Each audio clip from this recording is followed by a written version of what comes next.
పచ్చ అనే ఒక రామచిలుక చెట్టుపైన కూర్చొని రుచికరమైన జామ పండు తింటూ ఆనందంగా ఉంది. కింద పిల్లలు హోలీ ఆడుతూ నీటి బెలూన్లతో విసురుకుంటూ ఉన్నారు. పచ్చ లోపల ఇలా అనుకుంటుంది, ఆహా, జామ పండు తింటే ఎంత రుచిగా ఉంది. హోలీ అయినా కానీ ఈ పిల్లలందరూ నాకు అడ్డుగా ఉన్నారు అనుకుంటుంది. ఒక పిల్లవాడు సరదాగా తన ఫ్రెండ్పై నీటి బెలూన్ విసిరాడు. కానీ పొరపాటున అది వెళ్ళి పచ్చ మీద పడింది. ఆ పిల్లవాడు నవ్వుతూ, అరే ఇక్కడికి రా, నీకు సాలియేటి ఇట్టిస్తాను అంటున్నాడు. బెలూన్ నేరుగా పచ్చను తాకి ఊడిపోతుంది. పచ్చపై గులాబీ నీలం రంగులతో పూర్తిగా తడిచిపోతుంది. మా పిల్లవాడు భయంతో చూస్తూ ఉంటాడు.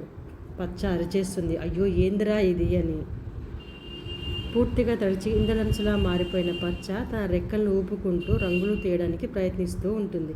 కానీ రంగులు ఇంకా గట్టిగా అతుక్కోవడం స్టార్ట్ అవుతుంది. నీ అబ్బా, ఏందిరా ఇది, ఫెస్టివల్ కదా, నన్ను బిర్యానీ చేస్తారా ఏంది అనుకుంటుంది. పిల్లలు జోరుగా నవ్వుతూ పచ్చ ఇంకా రంగుల్లా కనిపిస్తుంది. కోపంగా ఎగిరిపోతుంది పచ్చ. రంగులన్నీ పొడిగా మొత్తం కింద పడుతూ ఉన్నాయి. పిల్లలు నవ్వుతూ, పచ్చ అన్నా, నువ్వు ఇప్పుడు హోలీ రాజా అంటున్నారు.